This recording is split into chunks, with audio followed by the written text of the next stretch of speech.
Iran America जंग के दौरान अमेरिका का रशिया और चाइना पर वार। अमेरिका ने ईरान में मौजूद एक ऐसे पुल को तबाह किया है जो रशिया और चाइना तक ईरान की सप्लाई लाइन समझा जाता था। इस बारे में आमिर रज़ा से बात करते हैं। आमिर भाई, सिविल इंफ्रास्ट्रक्चर को निशाना बनाना शुरू कर दिया उसने, और सबसे अहम पुल को निशाना बनाया है जिसे ईरान की लाइफलाइन समझा जाता था रशिया और चाइना तक, और वहाँ से उसकी ट्रेड हो रही थी।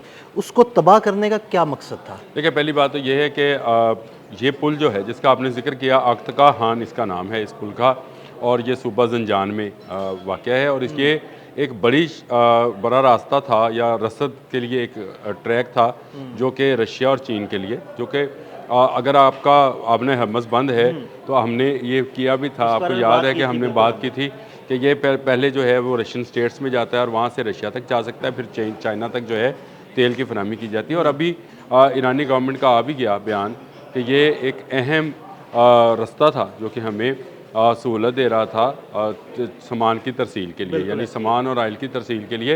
ये एक बड़ा रास्ता था जिसको अब बंद कर दिया गया है। डोनाल्ड ट्रंप ने ये कहा था कि वो इंफ्रास्ट्रक्चर तबाह करेंगे।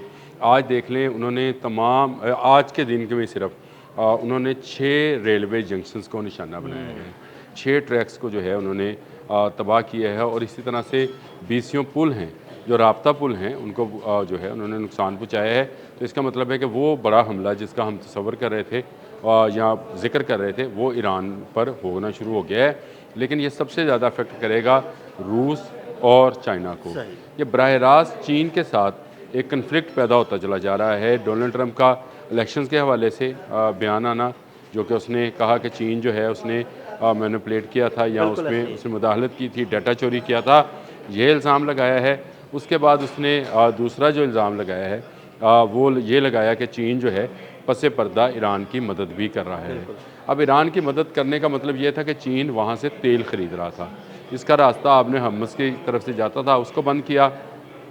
अब उसके रेलवे ट्रैक्स को नुकसान पहुँचाया ताकि चीन को जो तरसील की जा रही थी तेल की, चलें कुछ महंगी ही थी, आपने हरमज़ से मकदार भी कम हो गई थी, लेकिन वह तरसील जारी थी। इससे ईरान को भी एक ब्रीथिंग स्पेस मिल रहा था और चीन के लिए भी बेहतर था। इसी के साथ साथ जो आमदोरफ्त का ज़राए रशिया से जो चीज़ें आनी थी और रशियन स्टेट से जो उनको खुराक और अद्वियात मिलती थी, वो भी रास्ते बंद करने शुरू कर दिए हैं। तो इसका नज़र ये आता है कि अख्तका खान पुल सिर्फ बंद नहीं हुआ, ये रूस और चाइना की लाइफ लाइन्स भी बंद हुई हैं। अमेरिका बराह रास्त चीन को ललकार रहा है, वो चाहे आपने हम्मस है, चाहे ईरान के जो रेलवे ट्रैक्स हैं, इनको नुकसान पहुंचाकर वो चीन से कह रहा है आओ और जंग में कूद जाओ। अभी इलेक्शंस का उसने इल्ज़ाम लगाया और उसने कहा रिपोर्ट्स जारी करें। रिपोर्ट्स क्या बननी है? क्या डाटा चोरी करके किसी को कहा जा सकता है कि आप वोट इस तरफ नहीं तो इस तरफ कास्ट करें? लेकिन ये एक इल्ज़ाम है। इससे ही इल्ज़ामात पर ईरान पर हमला किया गया था। चाइना बार बार तनबीह जारी कर रहा है, इंतबाह जारी कर रहा है कि बाज़ आ जाएं, आपने हम्मस को खुला रहने दें।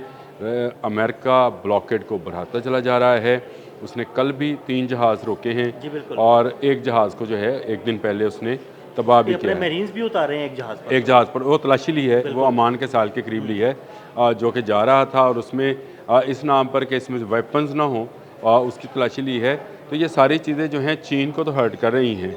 मैं आपको आरटी की स्टोरी बताता हूँ कि रशियन टीवी जो है वो ये बात कह रहा है कि ईरान के अंदर जो इंफ्रास्ट्रक्चर को नुकसान पहुँचाया जा रहा है, ये जंग पूरे खित्ते को आग की लपेट में ले लेगी। आमिर भाई देखें, गुज़िश्ता रोज़ ये खबर सामने आई थी कि ईरान ने अपने प्रॉक्सी जो हौसी हैं उन तक ये पैगाम पहुंचाया कि अगर ईरान में इंफ्रास्ट्रक्चर को निशाना बनाया गया तो बाबुल मंदब को बंद कर दें।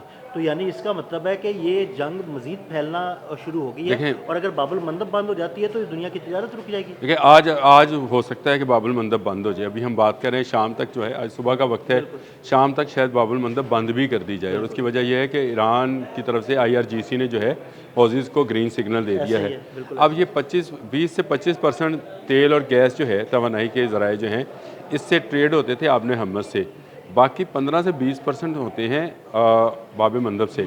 इसका मतलब है कि दुनिया का 40% एनर्जी जो है उसको रोक दिया जाएगा। अब इससे नुकसान क्या होगा? इस तरफ से आपने हम्मस का बंद होने से हमें नुकसान है। इर्द गिर्द के जो ममालिक जो कि जिनकी तमाम की तमाम तवानाई की ज़रूरियात जो हैं इसी खत्ते से पूरी होती थी, उनको नुकसान है। तेल की कीमतें इस वक्त भी हाई पे हैं, लेकिन बाब मंदब बंद होने से सबसे ज़्यादा नुकसान यूरोप को होने वाला है। बिल्कुल। और मंडियाँ बहुत मुतासिर होंगी। यूरोपियन मंडियाँ मुतासर होंगी तो अमेरिका भी मुतासर होगा। अमेरिका मुतासर हुए बगैर रहेगा नहीं। पहले भी जब तेल की कीमतें आपने हरमुज़ की वजह से ऊपर गई तो अमेरिका में भी तेल महंगा हुआ, और बहुत सारे ममालिक जो हैं वहाँ पर गैस की शॉर्टेज हो गई। अब गैस की शॉर्टेज का मामला ये है कि रशिया से आप गैस ले नहीं सकते। यूरोपियंस के लिए मामला ये है, जो वो एलपीजी और एलएनजी जो है वो ले रहे थे वो भी बंद हो जाएगी। बाब मंदब एक बड़ा रास्ता है, और सिर्फ एक रास्ता बंद करने की बात नहीं की है।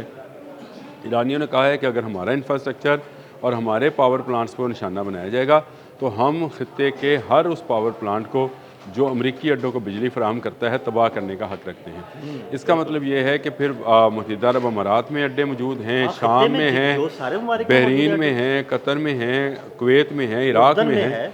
उर्दन में हैं। तो सारे के सारे ममालिक जिनके हमने नाम ले दिए, 9 ममालिक तो मैंने गिनवा भी दिए आपको, वैसे टोटल 13 हैं। तो इन ममालिक में जो है जितने पावर प्लांट्स हैं वो निशाने पर आ जाएंगे। और ये मैं आपको बात बता दूं कि पूरे का पूरा मिडल ईस्ट अंधेरे में डूब जाएगा। ईरान अपनी आई पर आएगा तो पूरा मिडल ईस्ट अंधेरे में डूब जाएगा, और ये किसी के लिए अफोर्डेबल नहीं है, ख़ासकर अमेरिका के लिए। अब ऐसी खबरें भी हैं कि ईरान ने पूरी तैयारी कर ली है इनके जो वाटर डिसाल्टेशन के प्लांट्स हैं उनको निशाना बनाने की, और जो इनके पावर प्लांट्स हैं उनको निशाना बनाने की। वो चाहे पावर प्लांट्स जो हैं वो ऑयल की मदद से चलते हैं या एटमी मदद से चलते हैं, वो उसके उससे देखिए, अगर पावर प्लांट उड़ गया तो वो तो उसको फ़ायदा ही कोई नहीं ना, वहाँ से तो बिजली की तरसील तो बंद हो जाएगी ना। दो चीज़ें बंद हो जाती। देखें, पावर प्लांट्स उड़ाने का मतलब ये होता है कि आपके वाटर डिसाल्टेशन प्लांट्स भी गए, बिजली पानी नहीं साफ होगी, करने के प्लांट जो है ना वो बंद हो जाएंगे। आपकी वो जो तेल की लोडिंग अनलोडिंग है वो भी खत्म। पावर ही सारी चीज़ ऐसे ही, है, बिल्कुल ऐसे और ये पावर के जितने स्टेशंस हैं ये बंद होंगे तो एक बंदरगाह खुली रहेगी, वो हैफ़ा की बंदरगाह है, और ईरान के उस पर भी नज़र है कि हैफ़ा की बंदरगाह चाहते यही हैं। अमेरिका और इजराइल की जो प्लानिंग है, जो जेडी वैंस ने भी बात की है, वो यही है कि हैफ़ा की बंदरगाह को ही अहम गुजरगाह बना दिया जाए, वो फंक्शनल रहे, वो इधर की फंक्शन रहे, बंदरगाहें बंद हो जाए, सारी तरसील उधर से हो, और उधर से फिर ज़मीनी रास्तों के ज़रिए जो है मिडल ईस्ट को, चाहे अद्वियात हैं, चाहे खुराक है, चाहे बिजली है, यानी वो दज्जाल का नुमाइंदा जो कि इजराइल है वो इस सारी खुराक के ऊपर बैठ जाएगा, और फिर वो जो कहेगा अरब ममालिक, पहले खैर मानते तो उसी की हैं, हमारी कम मानते हैं, उसी की मानेंगे। तो ये एक बड़ी गेम प्लान है जिसके नतीजे में जो शुरू यहाँ से किया गया है कि सिविलियन इंफ्रास्ट्रक्चर जो है उसको निशाना बनाया गया। पहले बंदरगाहों पर, अब शुमाल से जनूब तक जो हैं उन रेलवे ट्रैक्स को जो कि राब्ता का काम करते थे, उन सड़कों को जो दूसरे सूबों को दूसरे सूबों से मिलवाती थी, जहाँ से जो है आवाम को खुराक या अद्वियात फराहम की जा रही थी, उनको भी निशाना बनाया जा रहा है। हॉस्पिटल्स को निशाना बनाया जा रहा है, लाइट हाउसेस को निशाना बनाया जा रहा है, और जो मछेरों की कश्तियाँ हैं उनको निशाना बनाया जा रहा है। बिल्कुल। जिसका मतलब यह है कि आप ईरान को उस नहज पर ला रहे हैं कि ईरान किसी न किसी पॉइंट पर जाकर कोई बड़ा एटमी धमाका करे, और आपको फिर समझ आएगी कि हमारे साथ क्या हुआ है। अमेरिका उस बॉइलिंग पॉइंट पर ईरान को लेके जा रहा है जो तीसरी आलमी जंग की वजह बन सकती है। तो बहुत शुक्रिया आमिर भाई। आमिर भाई ने बड़ी तफसील के साथ इस सारे मामले पर रोशनी डाली। मज़ीद अपडेट्स के लिए हमें फॉलो करते रहे। अदील अहमद और आमिर रज़ा को इजाज़त दीजिएगा। अल्लाह हाफ़िज़।